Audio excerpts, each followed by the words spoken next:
I'd recommended Jeff Beck for the job in the Yardbirds, and I hear this sort of car roar up, and I saw that there was a blue Corvette Stingray outside. And Jeff's coming out and he's holding this guitar, and he said, "Here, this is yours," and he gave me the Telecaster that he'd been using. Well, obviously I was really moved. And then Jeff eventually left the band, and I continued to play the Telecaster guitar. But by then I was doing all manner of things with it. I was playing it with a bow and really putting it through its paces. I got to the point where I wanted to consecrate this guitar and really make it my own. I tried applying mirrors to it so you could use it in an optical way. It was this whole thing of the reflective surfaces, and you could actually sort of reflect the light onto other things to make it sort of almost kinetic at the same time as something that was a channeling vehicle for music. I had a vision of what I really wanted to do with the guitar. The whole idea of it was to bring an extra life into it, an extra identity into it. So the whole of the dragon artwork, I wanted to paint it in colour opposites, in a sort of op art kind of way. I've got a strip guitar and I've got the paints, and I just sort of do it. And as I'm doing it, I get more ambitious. I wanted to have this Perspex pickguard and get all these lights and rainbow colours. It would just sort of explode in colour. A real custom-made psychedelic guitar. And the whole thing was assembled, and I went, yes. I had an idea of what I thought the Yardbirds could be doing in the future. And they actually told me what it was that they wanted to do, and I thought, well, no, I don't see it going that way for me. We had a road manager with us, and he said, you know, there's a palmist just at the bottom on the street there. And I said, yeah, I'll go for a laugh. And they said, you're going to make a decision very soon that'll change your whole life. That was it. That was a decision to form a band. I knew the numbers that I wanted to do, and I'd already had some of the stuff already written, and then I'd get them to my house to rehearse everything that we're going to need for Led Zeppelin 1. On that first album, I wanted to do everything, whether it's sort of blues or rockabilly or a little bit of jazz, and just wanting to have something which had the full breadth and depth of orchestras just through guitar music. And the Telecaster is employed all the way through that album. It just goes to show the versatility of the Telecaster and what could be achieved. We play in San Francisco at the Fillmore, and that's the point where the name of Led Zeppelin travels across America like that, because we just absolutely knock the place apart. But it's this guitar that's sort of been painted and consecrated, that is the Excalibur that goes through from Jeff Beck to me and the Yardbirds, relatively unscathed, and it's the guitar that does Led Zeppelin 1. But it's got a journey like I've got a journey too. That journey of that guitar through is pretty extraordinary stuff.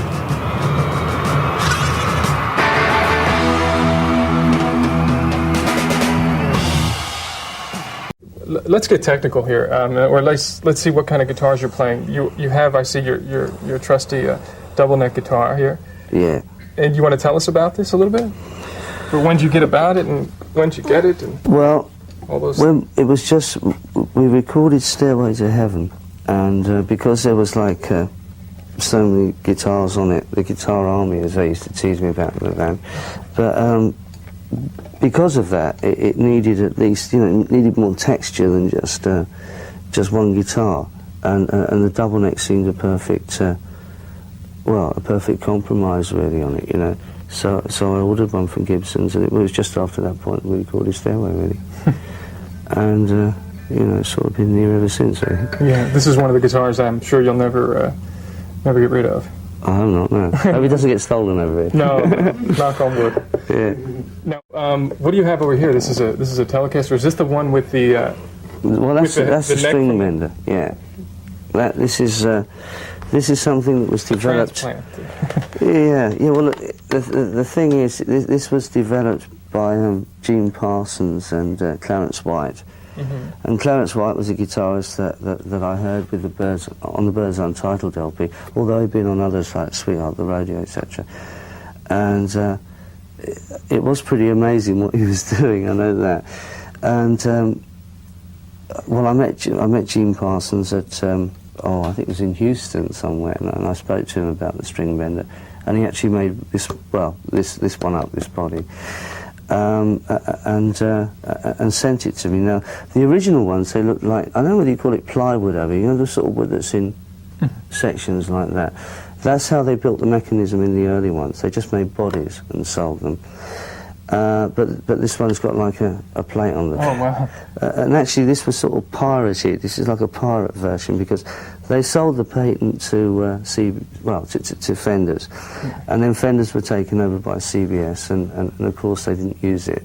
They didn't use the idea. So, and during that point, you know, Fenders was still with CBS, and that's when they made this up for me. Well, he did anyway. Now, what is the advantage of having this metal piece on the back? What does it do to the sound? Well, it doesn't really need to be there actually, but it's, it looks great. No, until you hear the thing, you know, it's what it does. You see, you've got. Let me explain what it does first. Oh. Apparently, there's so many people that are involved in this whole, like Sneaky Pete, the steel guitar player. Had sort of donated one of his little bits from his pedal steel guitar to get it all together as well. But what it does, if you play a note. And you just sort of, well, it's like that, you just put sort of, if you're holding it anyway, and it's from the neck, from the strap, and it just takes it up a tone, and the whole thing is running right down the back here, system of sort of rods and levers and gremlins, and it runs to this, which just pulls the string back a tone. In fact, you can make it semitone, so it or only three pulls semitones or whatever. The one string down here? Yeah. So I mean, if there was more, I wouldn't be able to do it. You know, it's too complicated. That's why. But the whole, I mean, I've stuck with it for a bit. The whole problem really was to try and make it instinct, to know the thing. Because to begin with, I used to sort of play lots of horrible wrong notes with it, you know. But no, it's I really like this one. It's great. Fantastic. I was noticing the machines, the tuners, are Grovers, the sealed Grovers, which would have probably not been the originals. No. What do you recall? No, when I acquired this from Joe Walsh, who insisted that I bought it, and he was right, it had been refinished, and possibly one of the reasons why I wanted to sell it was the fact that maybe it didn't feel the same to him when he got it back. And my feeling is that, because this is a little hazy, this is a long while ago, but for the sheer fact that these holes haven't been filled in, I've got a feeling that I would have changed the machine heads that were the production ones to the Grover, which I was more familiar with from my Les Paul Custom. They're more sensitive, and boy, they've held up for all those days back then anyway, so there we go, it says it all. So essentially for tuning issues, just to... Purely for that, yeah, because, you know, a three-piece like Led Zeppelin, you couldn't have a slipping machine head or something. Well, like can't that. be fiddling around too much. Yeah. The other thing I noticed immediately in looking at this was the push-pull knob. Right. It's that one. Yeah. So is that something that you've had done? And Well, I customised my number 2 Les Paul, which again is a real old vintage one too.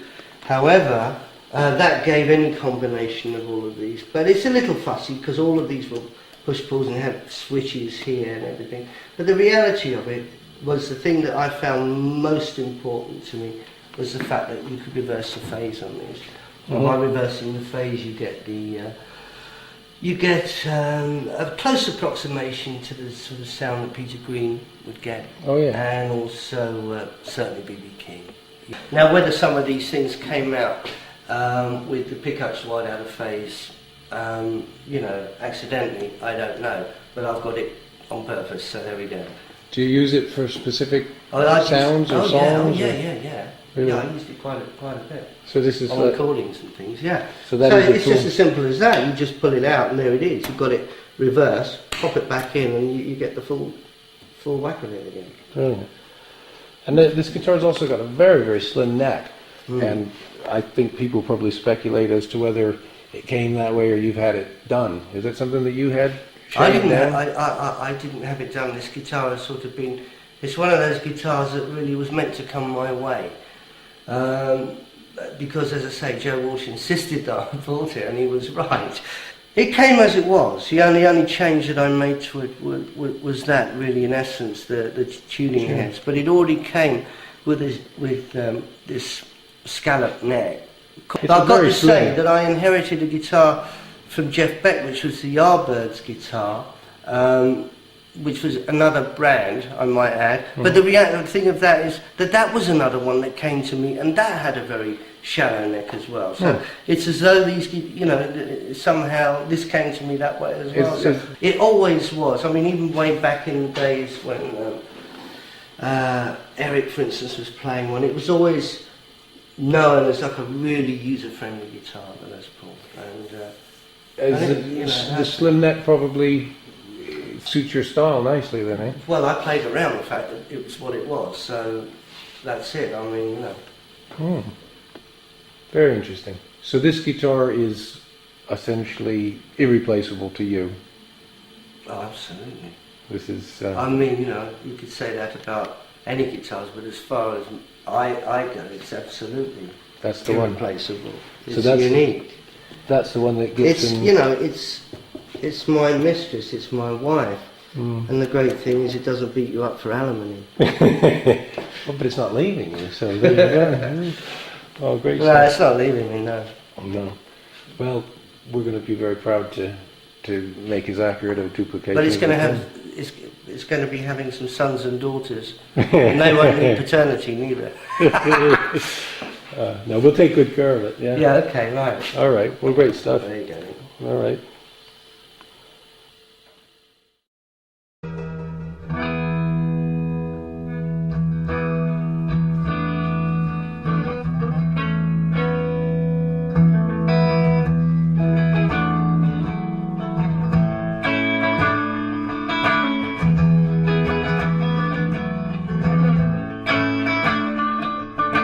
Because of the amplification and the tactile quality of it, you can hear the various sort of characteristics of each player.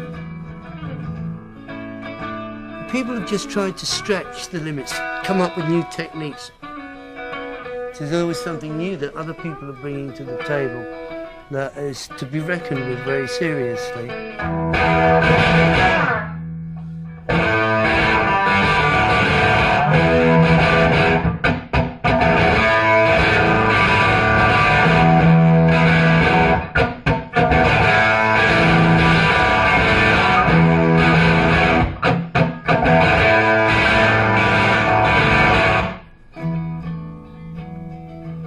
Dynamics, light and shade, whisper to the thunder, sort of invite you in, sort of intoxicating.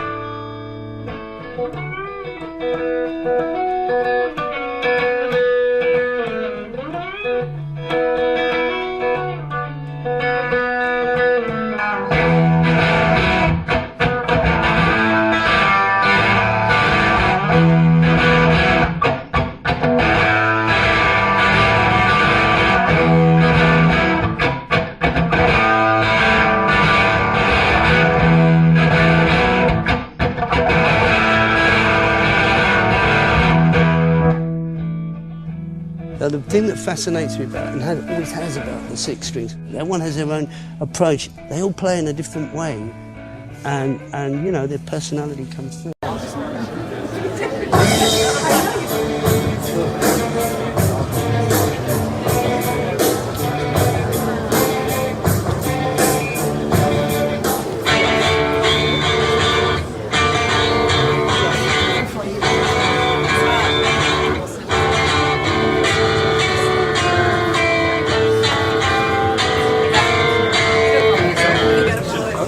This is the guitar that goes through from the Yardbirds to the first album of Led Zeppelin.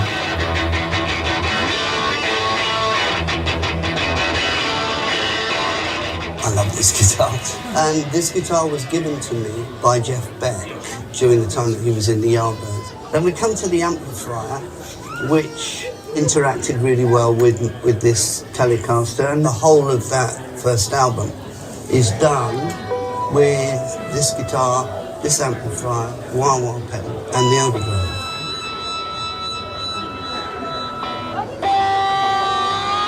Joe Walsh came along. We had a Les Paul. And he said, well, use it, just play it. I said, what, in the show tonight? He said, yeah, in the show tonight. And it was just a real dream to be playing this guitar. I never looked back from that point, really. It's brought me a lot of love.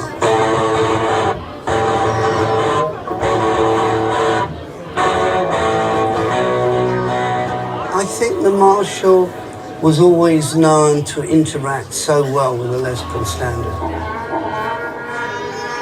When I was a studio musician, one of the violinists gave me his bow to try it out, and I thought, well, that's really, really interesting. Then we come to the theremin. I used it on the middle part of Whole Lot of Love, where there's this big sort of avant-garde section.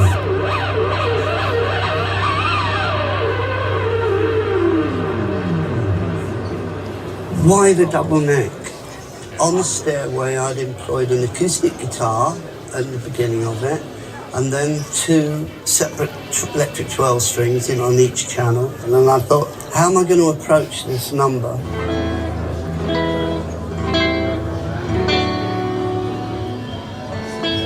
It needed to have all these voicings of the 12 string and the 6 string.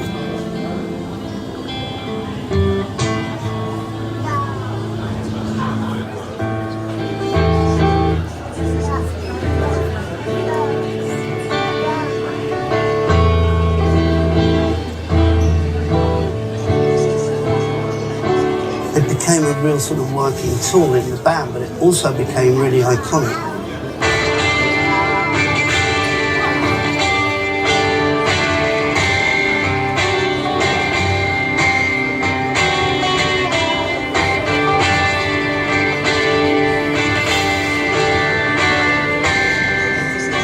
I think the guitar chose me.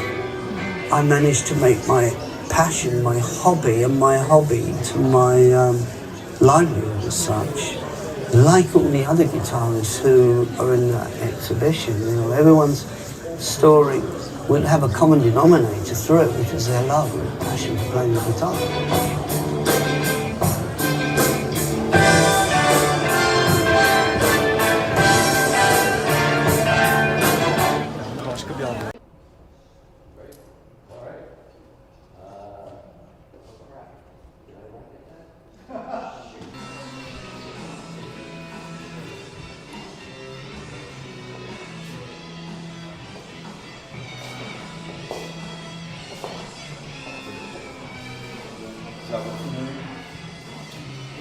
Well, there was an approach, actually, where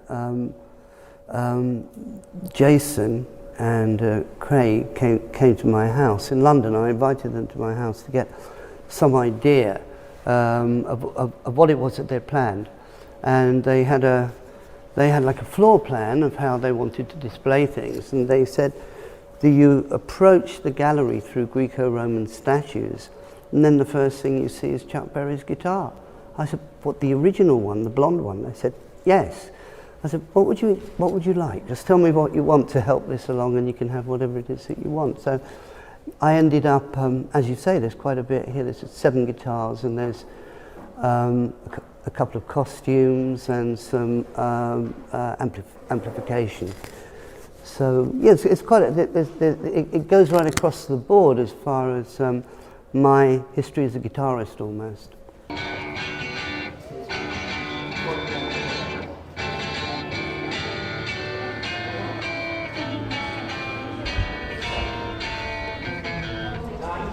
This is the guitar that goes through from the Yardbirds, the first album of Led Zeppelin. It's beautiful.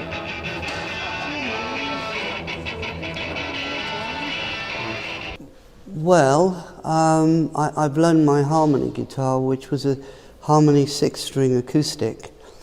And it looks very similar to most acoustics that there were. It just happens to be a harmony as opposed to a Gibson or a Martin.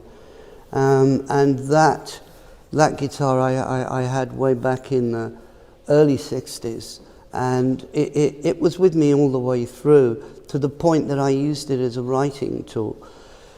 When I was in the Yardbirds, I wrote songs on it, because the thing is, it's not the sort of thing where you would go home and set up a huge amplification system just to play a few riffs. To explore the guitar and the writing process, I would do it on the acoustic most of the time. That's not all the time, but most of the time. And that particular guitar is a vehicle whereby the first album of Led Zeppelin is written, the second album is written, the third album is written, and the fourth album is written. And it's the guitar that actually culminates on playing Stairway to Heaven. After that album and the intervention of the double neck was a new thing, I actually then bought a Martin guitar at that point, but that was after the fourth album, in time for the fifth album, really.